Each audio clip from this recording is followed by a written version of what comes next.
வணக்கங்க. மீண்டுமாய் தென்றல் நிகழ்ச்சியிலே உங்களை சந்திப்பதிலே மிகுந்த மகிழ்ச்சி அடைகிறோம்.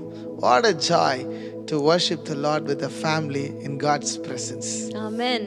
கடந்த வாரங்களில் கர்த்தர் நமக்கு என்னவா இருக்கிறார் அப்படின்னு ஒவ்வொரு விஷயத்தையா நம்ம பார்த்துக்கிட்டே வரோம். இன்றைக்கு கூட ஆண்டவர் வேற ஒரு வழியாய் கர்த்தர் நம்மளை ஆதரித்து நம்மளை ஆறுதல் படுத்த போகிறார். ஆமென். இன்றைக்கு கூட உலகம் எங்கும் ஜனங்கள் கஷ்டப்படுகிற ஒரு விஷயம் என்னன்னு பார்த்தீங்கன்னா வியாதிகள்.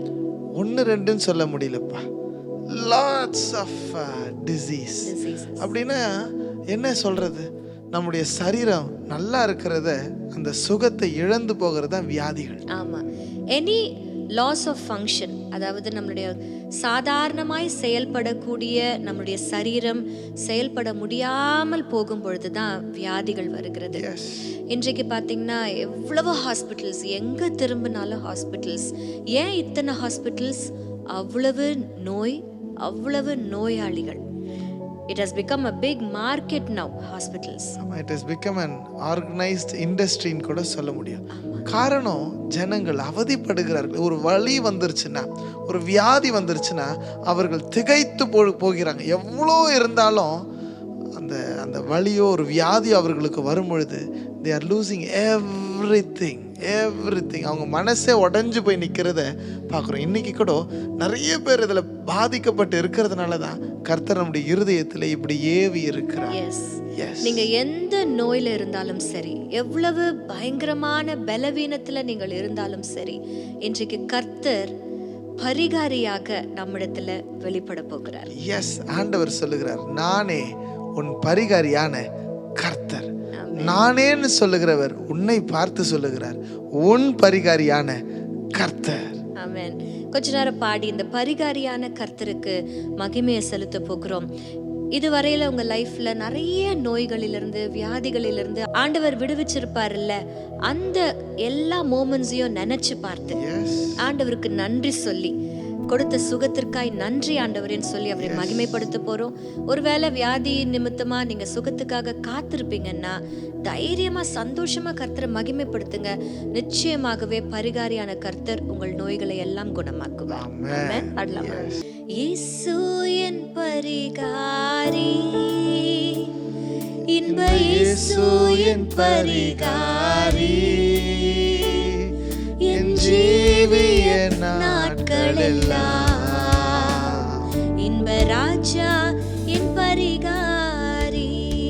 ஏன்பா எவ்வளோ சந்தோஷமான பாட்டு. ஆண்டவர் நம்மளை சுகப்படுத்துகிறார் என்ற நம்பிக்கையோடு கூட சந்தோஷமா வேகமாக தான் பாடலாம். அப்படியே பொறுமையாக பாடுறீங்க. நீங்களும் நல்லா சந்தோஷமா கையை தட்டி விசுவாசத்தோட பாடுங்க. தம்பி கொஞ்சம் வேகமாக ஆரம்பிங்க. Cyrus, come on.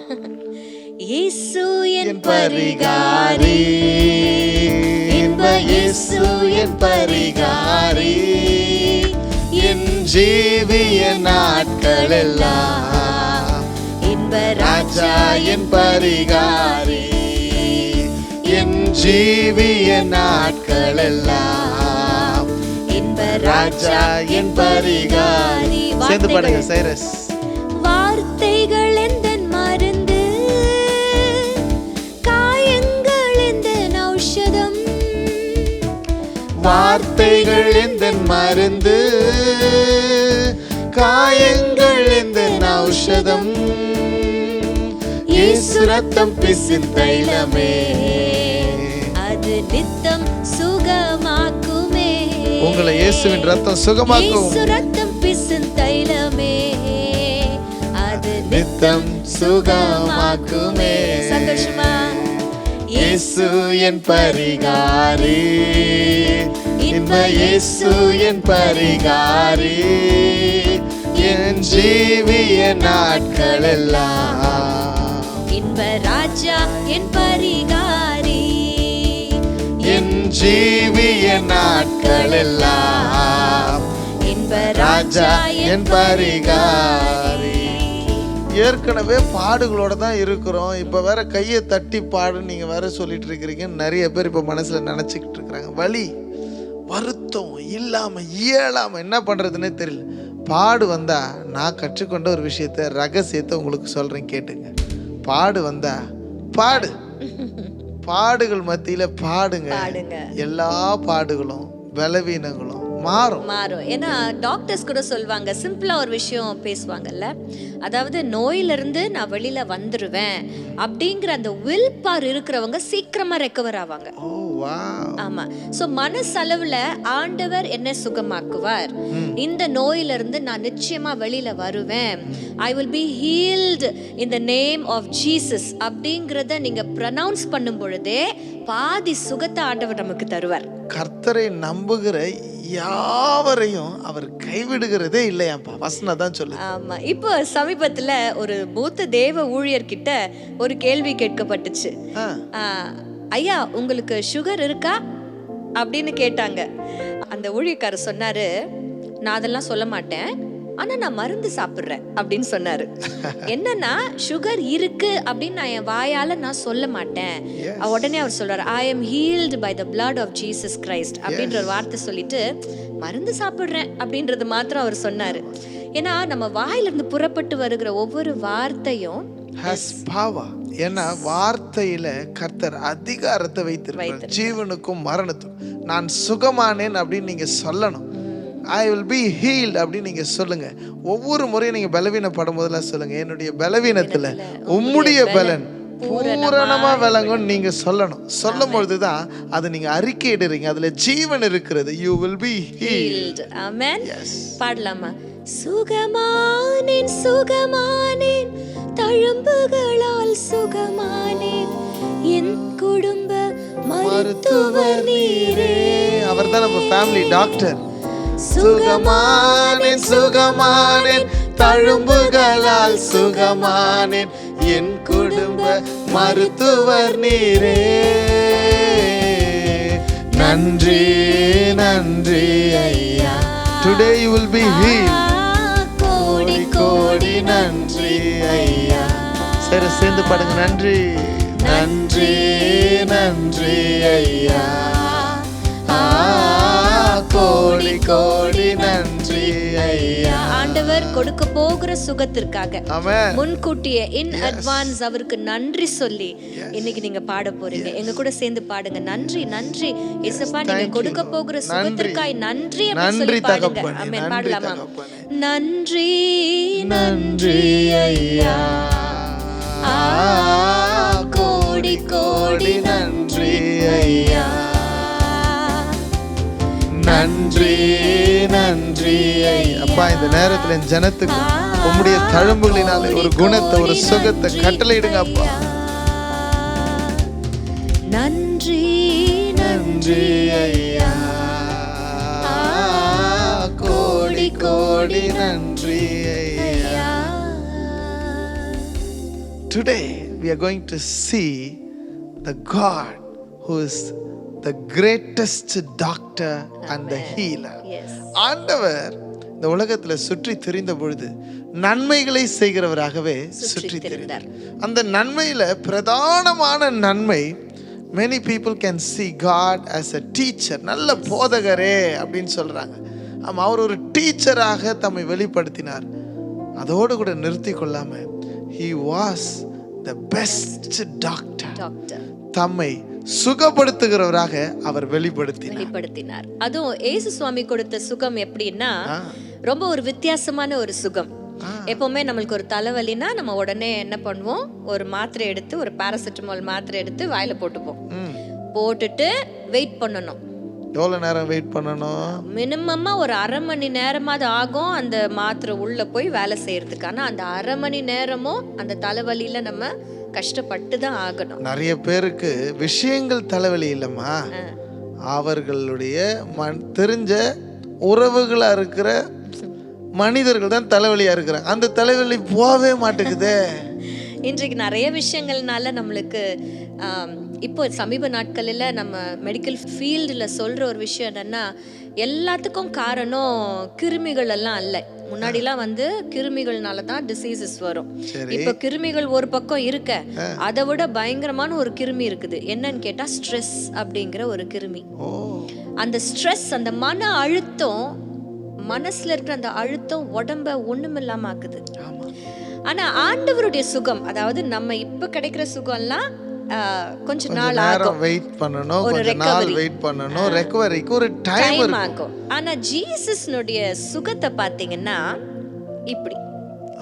அப்படின்னா அதுக்கு இன்ஸ்டன்ட் ஹீலிங்னு சொல்லுவாங்க. அதுக்கு ஒரு வார்த்தையை ஆண்டவர் வச்சிருந்தார். அதை பார்க்கும்போது கேட்கும்பொழுது வாசிக்கும் போது ஆச்சரியமா இருந்துச்சு. அந்த வார்த்தையை கேட்கும்போது the word is yaomai. ஒருவேளை உங்க வாயில நுழையாம இருக்கலாம், பட் ட்ரை பண்ணுங்க. நீங்க சொன்னீங்கன்னா நாங்க ட்ரை பண்ணுவோம். இன்னொரு நீங்க சொல்லுங்களா அழகா. yaomai. நீங்க சொல்லுங்க சைரஸ். yaomai. வாவ். yaomai அப்படின்னா இன்ஸ்டன்ட் ஹீலிங் அண்ட் ரெஸ்டரேஷன். ஆண்டவராகிய இயேசு கிறிஸ்துனுடைய வே ஆஃப் ஹீலிங் பாத்தீங்களா? கஷ்டப்படுற ஒருத்தங்க கிட்ட போயிட்டு அப்படி தொடுவாரு, இன்ஸ்டன்ட் ஹீலிங், இம்மிடியட்டா. நடக்க முடியாதவங்க உடனே எழுந்திருச்சு நடந்தாங்க. பார்வை இல்லாதவங்க உடனே பார்வையை பெற்றார்கள். 18 வருஷம் நிமிர முடியாம இருந்தாங்க. இன்ஸ்டன்டா கர்த்தர் ஹீல் பண்ணார். அப்படி நடக்குமா? அன்னைக்கு நடந்துச்சு, இன்னைக்கு நடக்குமா நீங்க கேட்கலாம். நிச்சயமாக சொல்ல முடியும். நாம் ஆராதிக்கிற கர்த்தர் இன்றும் ஜீவன் உள்ளவராகவே இருக்கிறார். ஆமென். His way of healing is supernatural. Yes, supernatural. இயற்கைக்கு அப்பாற்பட்ட சுகத்தை இன்றைக்கும் தர அவர் வல்லவராய் இருக்கிறார். Yes. இந்த யாவோமாய் அப்படிங்கிற அந்த வார்த்தை எங்களுக்கு எப்போ ஞாபகம் இருக்கா உங்களுக்கு? எப்போ நம்மளுக்கு வெளிப்பட்டுச்சுன்ட்டு எல்லாம் ஞாபகம் இருக்குப்பா. உலகமே இந்த கோவிட்ல ரொம்ப சிக்கி கொண்டு கஷ்டப்பட்டுட்டு இருந்த நேரத்துல இதோடைய வேதனையை ஆழங்களை நான் புரிஞ்சுக்கணுன்றதுக்காக ஒரு சின்ன வேதனையை எனக்கு அனுமதி கொடுத்தார். எனக்கு என்னன்னா, ஏதாவது ஒரு கஷ்டம் வந்துருச்சுன்னா யாராவது என் பக்கத்துலேயே இருக்கணுன்ற ஒரு பிரச்சனை எனக்கு.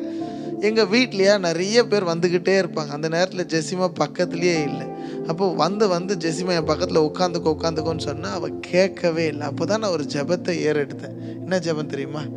நீங்கள் பார்த்தா போதும், ஒரு வார்த்தை சொன்னால் போதும், என்னை தொட்டா போதும், எனக்கு சுகம் கிடைக்கும் அப்படின்னு சொல்லி நான் அழுதுகிட்டே நான் ஜெபம் பண்ணேன். அந்த வார்த்தைகளை தான் ஆண்டவர் பாடலாக கொடுத்தார். அதுவும் உடனடி சுகத்தை கர்த்தர் எனக்கு கட்டளையிட்டார். ஆமென். அன்றைக்கு ஒரு சின்ன ஒரு பலவீனம் தான், அதுல இருந்து ஆண்டவர் என்னுடைய கணவரை வெளியில கொண்டு வரும் பொழுது இந்த பாடல் தான் it came out as a result of the sickness. ஆண்டவருடைய பார்வை நம்ம மேல பட்டா போதும், அவருடைய வார்த்தை புறப்பட்டு வந்தா போதும், அவருடைய தொடுதல் நம்ம மேல இருந்தா போதும். We will be healed in the name of Jesus. Complete healing. Amen. உடனடி சுகத்தை கர்த்தர் கட்டளையிடுவார்.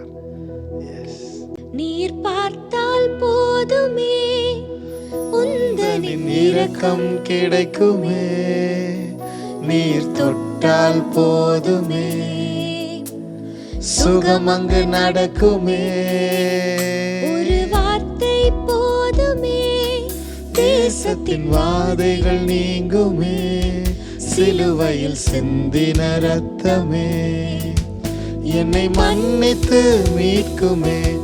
யாவோமாய் சுகம் தரும் தெய்வமே, யாவோமாய் சுகம் என்னில் ஊற்றுமே, யாவோமாய் யாவோமாய் சர்வாங்க சுகம் தாருமே, யாவோமாய் யாவோமாய் சர்வாங்க சுகம் தாருமே. அவரால் மட்டும்தான் ஜெசிமா இந்த சர்வாங்க சுகத்தை நமக்கு இலவசமா தர முடியும். ஆமென். இன்னைக்கு ஒருவேளை உங்களுடைய வியாதி நிமித்தமா நீங்க நிறைய பிரயாசப்பட்டிருக்கலாம், நிறைய செலவழிச்சிருக்கலாம். டுடே ஒரு மாத்திரைனுடைய விலை எல்லாம் ரொம்ப ஜாஸ்தி ஆகியிருக்கு. எனக்கு தெரிஞ்ச நிறைய பேர் அவர்களால அந்த மாத்திரையை வாங்க முடியல, அவ்வளோ ஸ்பெண்ட் பண்ண முடியல, அதனால மாத்திரையை போடாம நிறுத்தி இருக்கிறாங்க. இந்த மாதிரி ஒரு சிச்சுவேஷன்ஸ்லாம் நீங்க கடந்து வந்திருக்கலாம். ஆனா இலவசமா ஒருவர் நம்மளை ஹீல் பண்ண கூடுமானால் அது நம் பரிகாரியான கர்த்தர் தான். நாம் அந்த சுகத்தை பெறுவதற்காக, சாபங்களை நீக்குவதற்காக அவர் சாபமானார். வசனம் சொல்லுது, என்னுடைய தழும்புகளினாலே நீங்கள் குணமாகறீங்க. இன்னைக்கு உனக்கு குணம் ஆகணுன்றதுக்காக அவர் காயப்பட்டார், அடிக்கப்பட்டார், அவமானப்படுத்தப்பட்டார், நொறுக்கப்பட்டார். அண்ட் த்ரூ அவர் மூலமாக இந்த சுகத்தை நம்ம பெற்றுக்கொள்கிறோம். ஒரு அழகான ஒரு சிச்சுவேஷன் பைபிளை நம்ம பார்க்குறோம். மார்க் எழுதின சுவிசேஷத்தில் சாப்டர் 5ல் ஆண்டவர் சுகப்படுத்துகிறவராக காணப்படுகிறார். என் தேவ ஜனமே, இந்த நேரத்தில் நீங்கள் சுகத்துக்காக காத்து கொண்டு இருக்கிறீங்களா? ஏதோ ஒரு வலி, வேதனை, கஷ்டம் உங்களை அழுத்தி கொண்டு இருக்கிறதா? இந்த அதிகாரத்தை திருப்பி வைத்துக் கொள்ளுங்க. மார்க் எழுதின சுவிசேஷம் 5வது அதிகாரத்தில் 3 பேரை கர்த்தர் குணமாக்குகிறத நம்ம பார்க்கிறோம். முதல்ல அந்த சாப்டருடைய ஸ்டார்டிங்லே பார்த்தீங்கன்னா லேகியோனை வந்து ஆண்டவர் பாப்பார் இல்ல. ஸோ லேகியோன் கிட்ட இருக்கிற கிட்டத்தட்ட எத்தனை பிசாசு உங்களுக்கு தெரியுமா? ஞாபகம் இருக்கா? 6000. எக்ஸாக்ட்லி 6000 லேகியோன்னா 6000 பிசாசுகள். இந்த 6000 பிசாசுகளையும் கிட்டதான் இருந்துச்சுமா. ஒருத்தர் கிட்ட இருந்துச்சுன்னா அவர் எவ்வளவு வேதனைப்பட்டிருப்பாருல்ல. இன்றைக்கு கூட எல்லா வியாதிகளும் வியாதிகள் அல்ல. சில வியாதிகள் போராட்டங்களா கூட இருக்கலாம். அதுக்கு அடையாளமா 18 வருஷம் எவ்வளவு நிமிர முடியாத ஒரு கூனின்னு சொல்லப்பட்டிருக்குது. அப்போ அவளை ஆண்டவர் கை வைத்து தொடுகிறார். அந்த பலவீனப்படுத்துகிற ஆவி அவளை விட்டு போனதுன்னு வசனம் சொல்லுது. அப்போ சில வியாதிகள் ஆவிகளினால கூட வந்திருக்குது. ஆமா. சோ உங்களுக்கு இருக்கிற போராட்டங்கள் எல்லாமே it is not medical sickness. Sometimes அது ஒரு ஆவிக்குரிய போராட்டமா இருக்கும், சத்ருவின் அதிகாரங்களா இருக்கும். whatever it may be, God has authority over everything, every sickness, every spirit. Amen. He has the authority. அவருக்கு அதிகாரம் உண்டு. இந்த 6000 பிசாசுக்கு மேல ஆண்டவர் அன்றைக்கு அதிகாரத்தை காட்டினார். ஒரு வார்த்தை. ஆமா, நீ போன்னு சொன்னாரு, நேரா போய் எங்க போய் ஒளிஞ்சுக்கிச்சு எல்லா பிசாசும்? பன்றிகளுக்குள்ள போய் ஒளிஞ்சுக்கிச்சு இல்லையா? அந்த ஃபர்ஸ்ட் அந்த விஷயத்துல we find Jesus has authority over the evil spirits. இன்றைக்கு இயேசு எல்லா அசுத்த ஆவிகளுக்கு மேல வல்லமையும் அதிகாரம் உடையவர் நம்ம ஆண்டவராகிய இயேசு கிறிஸ்து. இன்னைக்கு பலவிதமான போராட்டங்கள் மத்தியில இருளின் அதிகாரங்களினாலே ரொம்பவும் அழுத்தப்பட்டு கொண்டு இருக்கிறவங்க நிறைய பேர் இருக்கிறாங்க. கர்த்தர் அவைகளிலிருந்து இன்று உங்களை விடுவிக்கிறார். ஏன்னா அவர் நம்முடைய பரிகாரியான கர்த்தர். அவராலே தான் ரட்சிப்பு நமக்கு கிடைக்கும். 2வது பார்க்குற நபர் வந்து ரொம்ப ஆச்சரியமா இருக்குப்பா. அவனுக்கு விடுதலை கொடுத்துட்டு ஆண்டவர் ஒரு பக்கம் வராரு. வரும்பொழுதே ஒரு ஒரு தலைவன் அவருடைய அருகிலே வந்து என்னுடைய மகளை நீங்க தொடணும் அப்படின்னு சொல்லி கேட்குறாரு. அவர் பேர் வந்து யவீரு. இங்கே எனக்கு ஆச்சரியம் என்ன, இந்த 3 நபர்களை இயேசு குணமாக்குகிற இந்த அதிகாரத்தில் 3 பேருடைய பேருமே போடப்படலப்பா. அந்த லேகியோன் அப்படின்னு சொன்னாங்கன்னா 6000 பிசாசுகளை உடையவன் சொல்லி போடப்பட்டிருக்குது. 2வது யவீருவோட மகள் 12 வயது நிரம்பி ஒரு மகளை குறித்து சொல்றாங்க. அடுத்தது 12 வருஷம் பெரும்பாடுள்ள ஒரு ஸ்திரீ. யாருடைய பெயருமே போடப்படல. ஏன் இந்த பெயர்கள்லாம் போடப்படல அப்படின்னு என்னைக்காவது நீங்க யோசிச்சு பார்த்திருக்கீங்களா? சொல்லுங்களேன். ஏன் திரும்ப போடப்படல? ஏன்னா உங்க பேர் அங்க போட்டுக்கலாம். Yes, you can replace yourself. அவர்களுடைய பெயர் அங்கே முக்கியமா தெரியல, அவர்களுடைய வலியும் வேதனையும் அங்க முக்கியமா தெரிஞ்சது. அவர்களுடைய பெயர் அங்கே எழுதப்படவில்லை, ஆனால் அவர்களுக்கு கிடைத்த சுகம் அங்கே எழுதப்பட்டிருக்கிறது. சரி, இயேசு யவீருவோட மகளை தொடணும் அப்படின்றதுக்காகவே யவீரு அவர்கிட்ட கேட்கிற, இயேசுவே நீங்க வந்து என் மகள் வந்து மரணத்துக்கு ஏதுவா இருக்கிறா, she is going to die any moment, நீங்க வந்து உங்களுடைய கைகளை அவ மேல வைக்கணும்னு சொல்லி ரிக்வெஸ்ட் பண்றாரு. ஒரு டச் போதும் என் பொண்ணு சுகம் அடைஞ்சிரும், நீங்க வாங்கன்னு சொன்னதை பார்த்துட்டு ஆண்டவர் என்ன பண்றாரு? ஆண்டவர் கூட போறார் இல்ல. சரி, அப்படிதான் ஆண்டவர் ரிக்வெஸ்ட் பண்ணா நம்ம கூட வருகிற தேவனா இருக்கிறார். ஆனா வழியில ஒரு சின்ன ஒரு டிஸ்டர்பன்ஸ் என்னன்னா, அவர் ஸ்ட்ரெயிட்டா யவீரனுடைய மகள் வீட்டுக்கு போல. அதுக்கு போறதுக்கு முன்னாடியே ஒரு சம்பவம் நடக்குது. சம்பவம் சொன்னாங்களே, இதுவும் ஒரு சம்பவம் தான். ஆண்டவர் அந்த வழியில போயிட்டே இருக்கிறாரு. அப்போ அவரை குறித்து ஒருத்தி கேள்விப்படுகிறார். ரொம்ப ஒரு கஷ்டமான ஒரு டிசீஸ். பெண்களாகிய நிறைய பேர் இந்த டிவி நிகழ்ச்சியை பார்த்துட்டு இருக்கீங்க. மேபி உங்களுக்கும் இந்த பிள்ளைய போல பெரும்பாடுகள், இந்த ரத்த சம்பந்தப்பட்ட வியாதிகளினால நீங்க கஷ்டப்பட்டுட்டு இருக்கலாம். Can you imagine? ஒரு மாசத்துல 3 நாட்களே தாங்க முடியாத வலி. ஆனா இந்த மகள் 12 ஆண்டுகளாய் 12 years 12 into 365 days. எந்த அளவுக்கு அந்த இரத்த போக்குனால அவ வேதனைப்பட்டிருப்பா, பலவீனப்பட்டிருப்பான்னு கூட யோசிச்சு பார்க்க முடியாத அளவுக்கு பலவீனம். But God was there for her. அவ வசனத்தின்படி she has tried everything. அநேக வைத்தியரினால் மிகவும் வருத்தப்பட்டு கைவிடப்பட்ட நிலைமை. அது அவளுக்கு உண்டான எல்லாவற்றையும் இழந்து அதிக வருத்தப்படுகிற பொழுது இயேசுவை குறித்து அவள் கேள்விப்பட்டாள். Something happened there. இயேசுவை குறித்து அவள் கேள்விப்படுகிற தருணம் தான் அந்த தருணம். என்ன கேள்விப்பட்டிருப்பான்னு நினைக்கிறீங்க? இயேசுன்னு ஒருத்தர் வரார், அவர் ஒரு பொண்ணை தொடுவதற்காக போகிறார். Jesus is going to touch a girl. அப்போ அவர் தொட்டா என்னங்க நடக்கும் அப்படின்னு சொல்லி பேசிக்கிறாங்க. அந்த இடத்துல சம்பவம் நடந்த இடத்துல இப்படிதான் நடந்திருக்கும். என்ன நடக்கும்? அந்த பொண் சுகமாயிடுவா அப்படின்ற ஒரு சந்தோஷமான விஷயத்தை அவ கேள்விப்படுறான். அப்ப இந்த மாதிரிலாம் நடந்திருக்குதா?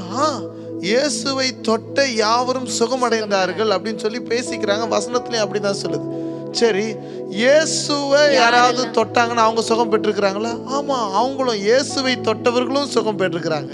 இயேசு யாரெல்லாம் தொட்டாரோ அவர்களும் சுகம் பெற்றார்கள். ஏதோ ஒரு வகையில God's touch நமக்கு இருக்கணும். அவர் நம்மளை தொட்டாலும் சரி, நாம அவரை தொட்டாலும் சரி, ஆண்டவருடைய தொடுதல், the touch can bring a healing to you. இத அவன் ஐடென்டிஃபை பண்ணிட்டான். ஆனா அர்த்தத்துக்குரிய விஷயம் என்னன்னா, வேதத்தின்படி இந்த பெரும்பாடு இருக்கிற பெண் தீட்டானவள். இவங்க யாரையும் தொட முடியாது, பொது இடங்களுக்கு வரவே முடியாது, யாரும் இவங்களையும் கிட்டயே போக கூடாது. இப்ப இவருடைய பிரச்சனை என்னன்னா, ஜெசிமா, எப்படி போய் இவரை போய் தொடறது, எப்படி போய் யாருக்கிட்ட போய் சொல்றது? அவ யாருக்கிட்டயுமே பேசக்கூடாது, ஊருக்கு வெளியில இருக்க வேண்டியவ. இன்னைக்கு கூட உங்க சிக்னஸ் நிமித்தமா நீங்க வருத்தப்பட்டு பாரப்பட்டு என்ன செய்யறதுன்னே தெரியாம தூரத்துல இருக்கிறது போல நீங்க இருக்கலாம். அதே நிலைமையில தான் இவ இருந்தா. ஆனா she took the courage. ஒரு பெரிய ஒரு தைரியமான ஒரு ஸ்டெப் எடுத்தா, யாருமே எடுக்காத ஒரு ஸ்டெப்பு, ரிஸ்க் எடுத்தா, என்ன ஆனாலும் பரவாயில்ல, அவருடைய வஸ்திரத்தை ஓரத்தையாச்சும் நான் தொட்டிடணும் அப்படின்னு ரொம்ப ஒரு வைராக்கியம். இன்னைக்கு அந்த வைராக்கியம் ரொம்ப முக்கியம். டிட்டர்மினேஷன். ஆமா, டிட்டர்மினேஷன். ஆண்டவர் ஏசப்பா இன்னைக்கு எப்படியாச்சும் நீங்க சுகத்தை தர வல்லவர்னு சொல்லிட்டு அந்த வைராக்கியம் உள்ள ஜெபம் நிச்சயமாகவே உங்களுடைய சிக்னஸ் அது மாற்றும். அன்றைக்கு வைராக்கியமா போய் தொட்டா சுகத்தை பெற்றுக்கொண்டா. Amen. She was determined and she found her destination as Jesus. Amen. அவரை தொட்ட அந்த தருணம் அவருக்குள்ள இருந்து வல்லமை புறப்பட்டு போய் அவளை சுகமாக்கினது. இரண்டாவது பார்த்த இந்த எக்ஸாம்பிள்ல Jesus has authority over sickness. முதல்ல நம்ம லேகியோன் பத்தி பார்க்கும்போது ஆண்டவருக்கு எல்லா இருளின் அதிகாரங்கள் மேலயும் வல்லமை இருக்கிறது. இரண்டாவது எல்லா வியாதிகள் மேலயும் வல்லமை இருக்கிறது. இன்னைக்கு நீங்க சொல்வீங்க, அங்க சுகமாச்சு, எனக்கு ஆகும் நீங்க சொல்ல முடியுமான்னு ஜனங்க நிச்சயமா கேட்பாங்க. உங்களுக்கு நடந்திருக்கா? எஸ். உங்க எதிர்க்க சைரஸ் இங்க இருந்துட்டு இருக்கிறார்ல, கீபோர்டு வாசிக்கிறார்ல, இவர் பிறந்த அப்போ அவருடைய கால்கள் ரெண்டுமே நல்லா பெண்டா இருந்துச்சு. அப்போ டாக்டர்ஸை நாங்கள் போய் ஸ்பெஷலிஸ்ட் டாக்டர்ஸை நாங்கள் போய் பார்த்தப்போ அவனுக்காக ஸ்டீல் கிளச்சஸ், இப்போ எங்களுக்கு இந்த மைக்கில் இருக்கிற மாதிரி இந்த ஸ்டீல் கிளச்சஸ் இந்த இடுப்புல இருந்து கால் வரைக்கும் போட்டே ஆகணும்னு சொல்லிட்டாங்க. பல ஆயிரங்களை கொடுத்து அதை நாங்கள் வாங்கிட்டு வந்து சைரஸ் காலில் 3.5 வயசு இருக்கும் அவனுக்கு, காலில் போட்டும் போது அவனால் இப்படி அப்படி நைட்டில் திரும்பி படுக்க முடியாது. 8 hours கண்டினியூஸாக அவன் மாட்டிக்கொண்டு இருக்கணும்னு சொல்லிட்டாங்க டாக்டர்ஸ். இரவில் அவன் அழுவான். அதை போட்ட விட்டு என்ன பண்ணோன்னா எவ்ரி வீக் அதை டைட் பண்ணணும்னு சொல்லுவாங்க. ஸோ அதை டைட் பண்ணும்போது அவனால் இருக்கவே முடியாது, அழுவான். இந்த முழங்கால் அப்படியே அழுத்தம், இந்த பக்கத்துலேருந்து ப்ரெஷர் கொடுக்குறாங்க, அழுத்தம், வேதனையாக இருந்தது. அப்போது நாங்கள் ஜெபிச்ச, ஆண்டவரே நீர் பரிகாரியான கர்த்தர்ல, உம்முடைய தழும்புகளினாலே குணமாகிறீர்கள். இந்த வார்த்தைக்கு ஜீவன் இருக்கிறதுல, இது ஜீவனுள்ள வார்த்தை தானே. I need this healing for my son. என்னுடைய மகனுக்கான சுகத்தை நாங்கள் எதிர்பார்க்குறோம். நாங்கள் 2 பேரும் எண்ணெய் பூசி ஜெபிப்பாங்க, சுகமடையும் நீங்கள் பைபிளில் போட்டிருக்கிறீங்க. அப்படியே எண்ணெயை பூசி சைரஸ்க்கு நாங்கள் ஜெபம் பண்ணோம். டுடே அவர் யார் தெரியுமா? ஒரு சூப்பரான ஃபுட்பாலராக இருக்கிறார். ஆமாம், உங்களுக்கு ஒரு சில கிளிப்பிங்ஸை நாங்கள் போடணும் அப்படின்னு சொல்லி நாங்கள் ஆசைப்பட்டோம். இவனுக்கு இப்படி ஒரு கண்டிஷன், இந்த 2 முட்டியும் ஒன்னோடு ஒன்று ஒட்டிக்கிட்டு அவனால் நடக்கும் பொழுதெல்லாம் அந்த முட்டி வந்து அவனுக்கு தடுக்கிறதுனால அவன் கீழே விழுந்துருவான். ஸோ இந்த சூழ்நிலையில் அவன் ஸ்கூலில் ஒரு ஸ்பீச் காம்படிஷனில் கலந்துக்கிட்டாரு. அந்த ஸ்பீச்சில் என்னத்தை பற்றி பேசியிருக்கிறாருன்னா அவருடைய லெக்ஸ் பற்றி தான் பேசியிருக்கிறாரு. அந்த கிளிப்பிங்கை நீங்கள் பார்க்க போகிறீங்க. அதில் அவன் பேசியிருக்கிறத பார்த்தா அப்போவே அந்த சின்ன வயசுலேயே I am going to play football அப்படியெல்லாம் பேசியிருப்பான் அந்த வீடியோ கிளிப்பிங்கில். அதை பேசி கொஞ்ச நாள்லயே அவனுக்கு இந்த கஷ்டம் வரும்போது நாங்கள் ரொம்ப உடஞ்சு போனோம். Good morning everybody, I am Cyrus. I am going to talk about my legs. My legs help me to go from one place to another. I can run, I can walk, I can play football with my legs. I have 2 knees and 10 toes. Thank you. விசுவாசத்தோடு நாங்க ஜெபித்ததுனால இன்னைக்கு அவன் ஒரு பெரிய football player. ஆண்டவர் அப்படிப்பட்ட ஒரு சுகத்தை தர வல்லவரா இருக்கிறார். எஸ், ஆண்டவர் உங்களுடைய சுகத்தை நிச்சயம் தருவார். அன்னைக்கு 12 வருஷம் பெரும்பாடு உள்ள ஸ்திரியோட அந்த வேதனையை கர்த்தர் நீக்கினார். ஒரு தொடுதல் அன்னைக்கு அவளுடைய சோதனை சாட்சியான சாதனையாக மாறிவிட்டது. இன்னைக்கு சைரஸ் அநேக பேருக்கு சாட்சியா இருக்கிறான். எங்க வாழ்க்கையில் அற்புதம் செய்த கர்த்தர் உங்க வாழ்க்கையிலும் இன்னைக்கு ஒரு அற்புதத்தை செய்ய வல்லவரா இருக்கிறார். நீங்க நம்புங்க, நீங்க ஏங்குங்க, நீங்க ஆண்டவர் இடத்துல கேளுங்க. நிச்சயமான சுகத்தை அவர் தர வல்லவராக இருக்கிறார். ஏன்னா அவர் நம் பரிகாரியான கர்த்தர். அப்படியே கண்ணை மூடி நம்ம ஜெபிக்க போறோம், ஆண்டவர்கிட்ட கேட்க போறோம். ஏசப்பா, நீர் எங்கள் பரிகாரியான கர்த்தராய் இருக்கிறதற்காய் நன்றி செலுத்துகிறோம். நன்றி ஆண்டவரே. அப்பா, நீங்க சிருஷ்டிகர்த்தர் மாத்திரமல்ல, நீங்க எங்க அப்பாவுமா, நீங்க என்னுடைய தகப்பன் மாத்திரம் இல்ல, நீங்க எங்கள் பரிகாரியான கர்த்தரா இருக்கிறீங்க ராஜா. இன்றைக்கு ஒரு தொடுதலை இந்த ப்ரோக்ராமை பார்க்கிற எல்லாருக்கும் நீர் தருவீராக. அந்த யாவோமாய் சர்வாங்க சுகம், instant healing in the name of Jesus, இயேசுவின் நாமத்துல நாங்க claim பண்றோம். அது அப்படியே ஆகட்டும். இயேசுவின் மூலம் ஜெபிக்கிறேன் நல்ல பிதாவே. ஆமென். ஆமென். God bless you. யாவே யாவே என் நாமத்தில் நல்ல துணையே. யாவே யாவே என் அடைக்கலம், எந்த பலமே. யாவே யாவே என் ஆபத்தில் நல்ல துணையே. நாங்கள் ஆராதிக்கும் எங்கள் தேவன் எங்களை விடுவிக்க வல்லவரே.